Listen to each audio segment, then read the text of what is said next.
টাকা দিয়ে ভোট কিনতে পারবো না, একটা কাজ করতে পারবো, আপনি মারা গেলে আমি জানাজা পড়াইতে পারবো, আমি আপনার বিদায় বেলায় জানাজা পড়াবো, আমি 4 তাকবীর দিয়ে আপনার জানাজা শেষ করব, আপনার লাশ সামনে রেখে আমি আল্লাহর দরবারে দোয়া করতে পারবো, আমার নবীর দরবারে আপনাকে হাওলা করে দিতে পারবো, আমি আপনাকে গোসল দিতে পারবো, আমি আপনার কাফন পরায়া আমি কবরের মধ্যে আল্লাহু রাব্বি মুহাম্মদ নবী বলে নামাই দিতে পারবো, আমি মিম্বরে খুতবা দিতে পারবো, আমি আপনার জন্য জুমার নামাজের ইমামতি করতে পারবো, আমি আপনার সন্তান হলে আযান দিতে পারবো, আমি আপনাদের মেয়ের বিয়ে হলে আগদ পরিয়ে দিতে পারবো, অন্তত আপনার সুখে শান্তির সময় থাকতে না পারলে বিপদে আমি হাসান থাকতে পারবো। আমি চাই সুষ্ঠু ভোটের মাধ্যমে যদি 1000 ভোটও পাই সেটা আমার নিয়ম। আমাদের মা বোন আছে না, আছে, তাদেরকে যাইয়া ইউটিউবে শুধু হাসানা জারি লিখে ভিডিওটা দেখাবেন, এটা তোমার ছেলে, এটা তোমার ভাই এসেছে, কেন? তোমার নবীর পক্ষে কথা বলার জন্য। আলহামদুলিল্লাহ ওয়াসসালাতু ওয়াসসালামু আলা রাসূলিল্লাহ ওয়া আলা আলিহি ওয়া আসহাবিহি ওয়া আহবাবিহি ইলা ইয়াউমিল কিয়ামা। সুলতান বাঙ্গাল বাবা শাহজালাল ইয়ামানি রাদিয়াল্লাহু তাআলা এবং হুজুর সৈয়দুনা গাউসুল আজম মাইজভান্ডারী কুদ্দিসা সিররুহুল আজিজ, সাথে সাথে মুজাদ্দিদে মিল্লাত সানি ওয়াইস আল কারানি ইমাম শেরে বাঙ্গালা রহমতুল্লাহি আলাইহির প্রধান খাদেম হযরত ইজলাসুর রহমান আল কাদেরী রহমতুল্লাহি আলাইহির স্মরণে পঞ্চম ইমাম শেরে বাংলা সুন্নি কনফারেন্সে মান্যবর মেহমানে আলা হুজুর ইমাম আহলে সুন্নতের বড় সাহেব জাদা সৈয়দ মুহাম্মদ আমিনুল হক আল কাদেরী বড় মিয়া মুদ্দাজিল্লুল আলাইহি আজকের মাহফিলের মান্যবর সভাপতি, ওনার কথা আমি বলে শেষ করাইতে পারবো না, আমি মাঠে নামতে চাই নাই, ওনারা জোর করে নামাই দিছে আমারে। আহলা দরবার শরীফের নাইবে সাজ্জাদা নশীন রৌনকে আহলা দরবার শরীফ আমার শ্রদ্ধেয় ভাই শাহজাদা সৈয়দ মুফতি মুহাম্মদ মঈনুল ইসলাম জুনাইদ আল মাইজভান্ডারী মুদ্দাজিল্লুহুল আলী এখন এর আগে তাকরীর পেশ করেছেন মুজাহিদে আহলে সুন্নাহ আল্লামা গাজী আবুল কালাম বায়ানী সাহেব, এতক্ষণ ধরে তাকরীর করছিলেন আমার স্নেহের ছোট ভাই সৈয়দ আহমদ রেজা আল কাদেরী সাহেব, উপস্থিত আছেন জনাব মুহাম্মদ মুর্শেদ আলম মানিক মাইজভান্ডারী, মানিক ভাইকে আমি দায়িত্ব দিয়ে দিয়েছি। আচ্ছা, মারস গুজারে শায়ের মোহাম্মদ হাবিবুর রহমান হাবিব সাহেব সহ উপস্থিত আমার এই শ্রীপুরের সম্মানিত শ্রোতা মণ্ডলী এবং মা বোনেরা, আমার সালাম গ্রহণ করবেন। আসসালামু আলাইকুম ওয়া রাহমাতুল্লাহি ওয়া বারাকাতুহু। 12:30 বেজে গেছে, যুবকদের উপস্থিতি বলছে বিজয় অতি দ্রুত আসবে ইনশাআল্লাহ, আমি আশা করতে পারি। তো আমি এখানে আমার ভাইজান যেহেতু আছে বেশি কথা বলবো না। আচ্ছা, যারা এমপি হতে চায় ওনারা দোয়ার জন্য ওনাদের কদমে আসে কি আসে না, এতে কোনো সন্দেহ আছে? তো যাদের কদমে এমপি হওয়ার জন্য দোয়া চায় তাদের কি এমপি হওয়া লাগে? যেখানে এমপি মন্ত্রীরা দোয়ার জন্য আসতেছে যাদের ঘরে, তাদেরকে এমপি হওয়ার দরকার আছে? তা আমার মতো একটা মানুষ এখন সবকিছু ছেড়ে দিয়ে এই গভীর অন্ধকার কনকনে শীতে মানুষের দুয়ারে দুয়ারে এমপি হয়ে দুনিয়ার জন্য তো আসি নাই, আমার কামলিওয়ালার ইজ্জত রক্ষার জন্য আসছে। আমাদের দরকার আছে এমপি হওয়ার, এমপি তো আমাদের ঘরে আসতেছে, তা আমি এমপি প্রার্থী হওয়ার দরকার কি? একটা কারণে আমার ভাইজানরা আমাকে হুকুম করে, আমি অনুরোধ বলবো না, হুকুম করেছেন। ওনারা বলছেন আমরা হুকুম করেছি। কেন? এই বর্তমান সময়ে যে চিত্র আমরা দেখতে পাচ্ছি, যেখানে মরা লাশ পোড়ানো হচ্ছে না, এটা দেখার পর কোনো অমুসলিম মুসলমান হবে না। যেখানে মানুষকে মিথ্যা ট্যাগ লাগিয়ে কেরাসিন তেল ডালিয়ে জিন্দা মানুষকে মারি ফেলতেছে, সেখানে কোনো মুসলিম মুসলমান হবে না। যাদের হাতে মসজিদ, মাজার, মন্দির কোনোটাই নিরাপদ না, এ তাদের কার্যক্রম দেখলে মানুষ ইসলাম ধর্ম নিয়ে ভালো বলবে না খারাপ বলবে? খারাপ বলবে। এখন মাঠে সুন্নিয়তের কথা বলার চেয়ে এখন ওয়াজিব হয়েছে ইসলাম এটা আমার নবী যেভাবে দিয়েছে সেইভাবে আমাদেরকে প্রচার করার দরকার আছে না নাই? আছে। আচ্ছা এখন বলেন, আপনাদের এই শ্রীপুরে আওয়ামী লীগ, বিএনপি, জাতীয় পার্টি আছে না নাই? আছে। যে যে দলে করুক আমাদের কোনো আপত্তি আছে নাই। আমরা একটা কথা বলি, 54 বছর হয়ে গেছে, আমরা বলছি আওয়ামী লীগ যাদের মন চাই করেন, বিএনপি যাদের মন চাই করেন, যেই দল মন চাই করেন, দিন শেষে আমরা নবীর পক্ষে থাকি। কথা ঠিক না? আমরা তো এই ছাড়া আর কোনো তো কথা বলি নাই। আজকে এত বছর মাহফিল করছি, কখনো কোন দলের বিরুদ্ধে উস্কাই দিছি? দেই নাই। তাহলে আজকে আসেন, একটা দেশে সরকার গঠন করতে 300 আসন লাগে? লাগে না। 160টা আসন পাইলেই সরকার। কথা ঠিক না? 300 আসন তো দরকার নাই। বরং 300 আসন যদি কেউ নিয়ে নেয়, মানুষ বলবে এটা নির্বাচন হয় না। কথা ঠিক না? তাহলে কিছু আসন ছেড়ে দিলে কোন দলের কি ক্ষতি হবে? এই 8 নাম্বার আসন আপনি খেয়াল করে দেখেন, প্রত্যেক দরবারের ফয়েজ এই আসনে আছে। আছে না? আছে। গৌসুল আজম মাইজভান্ডারির ফয়েজ আছে না নাই? শাহিন শাহী শ্রীপুরের ফয়েজ আছে না নাই? এমন কোন আপনি আজকে এই যে নাম বলেছেন প্রত্যেক আউলিয়া কেরামের ফয়েজ এই জমিন আছে না নাই?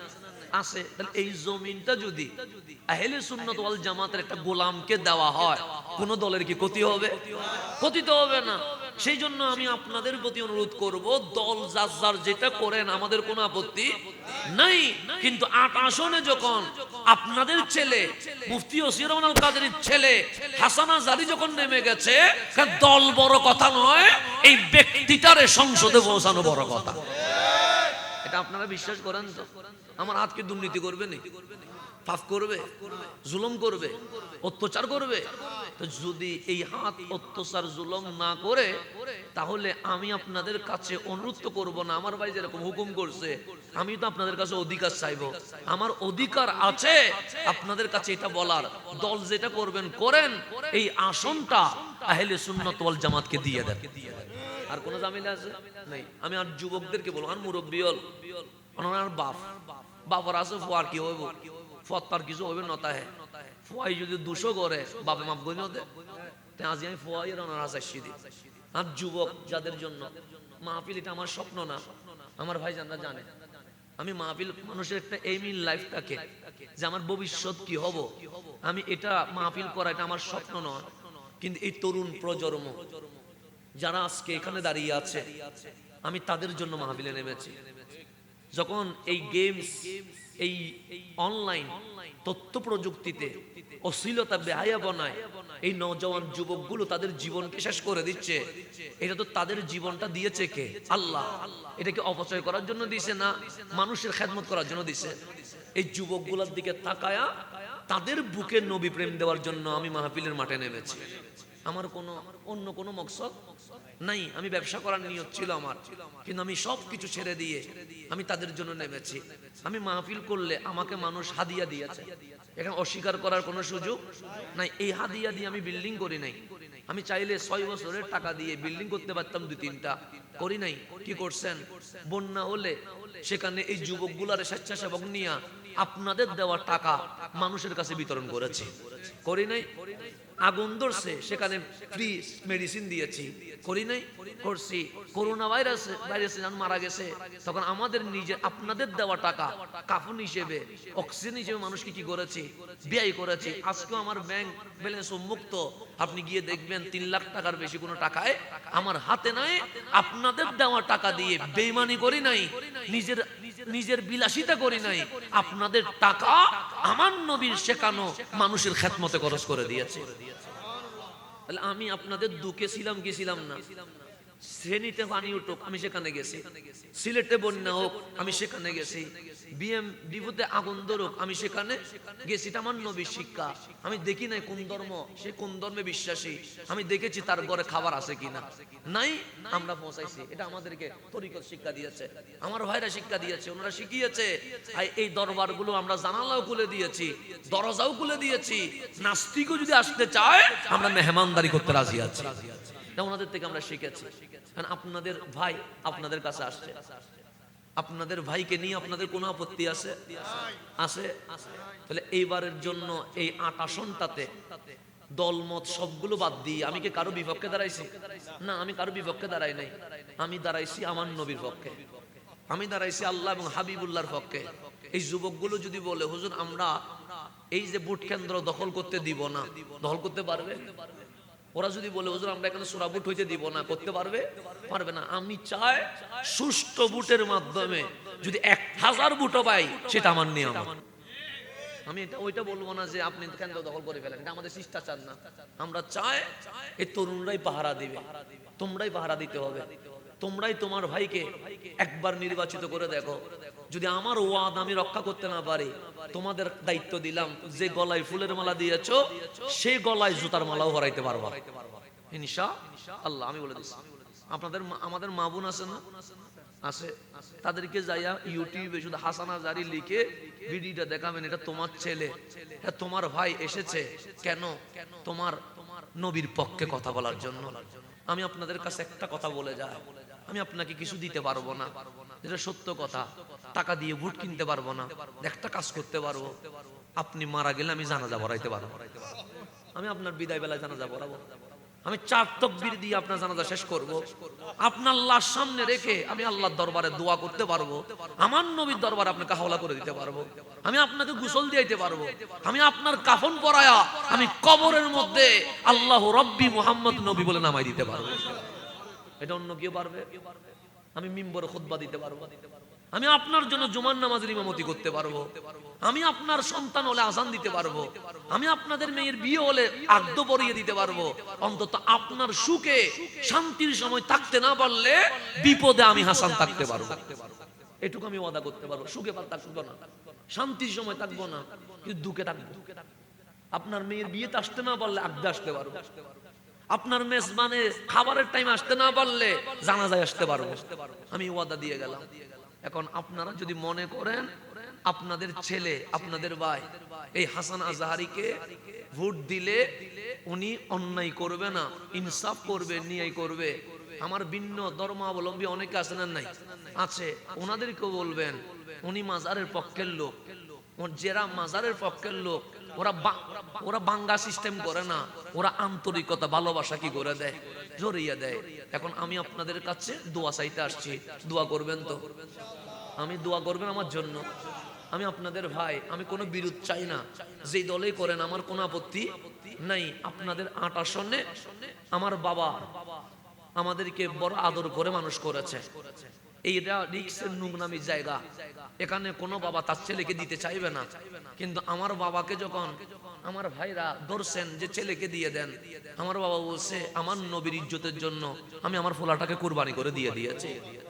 আমার বাবা বের করে দিয়েছে, আমাকে কুরবানি দিয়েছে, যে আমি জানি এখানে যতবা দুর্ঘটনা ঘটতে পারে, কিন্তু আমি আমার ছেলেকে আমার নবীর জন্য কুরবানি দিয়ে দিয়েছি। এখন আমার বাবা আপনাদেরকে আমানত হিসেবে দিয়েছে, আপনারা এই আমানত কিভাবে রক্ষা করবেন তার দায়িত্ব এখন আপনাদের হাতে পৌঁছে গেছে।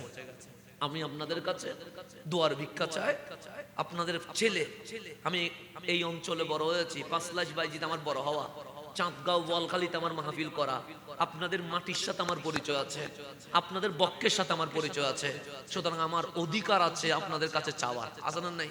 আছে।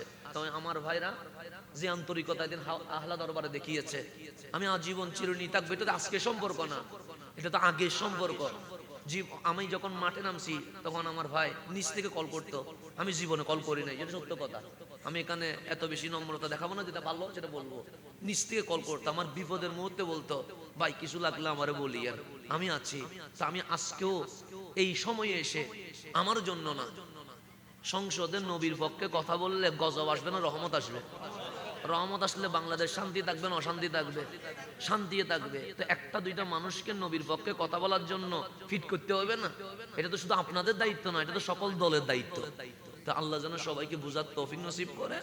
আমি আমার বাবার পক্ষ থেকে আপনাদেরকে সালাম দিচ্ছি, এখানে আমার আর কিছু বলার নাই। এদিকে আমার ছোট ভাই আছে, ওনারা আমার অভিভাবক, ওনাদেরকে আমি হাওলা করে দিলাম। আমার আমার সম্পর্কে আপনারা জানেন, নতুন করে বলার আর কিছু নাই। শ্রীপুরের এই জমিনে ইনশাআল্লাহ ভোট কেন্দ্রের ভিতরে হয়তো আমার ভাই যাবে না, হয়তো আমি যাব না, কিন্তু বিশ্বাস তো আছে আল্লাহ এবং আল্লাহ রসুল তো দেখবে, দেখবে না? বিশ্বাস আছে নি? ওইদিকে তাকায়া বিবেকের প্রশ্ন করবেন, শিলটা কোন জায়গায় পড়লে আমার আল্লাহ খুশি হবে, আমার নবী খুশি হবে। বাস এতটুকু বলে আমি বিদায় নিচ্ছি। আসসালামু আলাইকুম ওয়া রাহমাতুল্লাহ।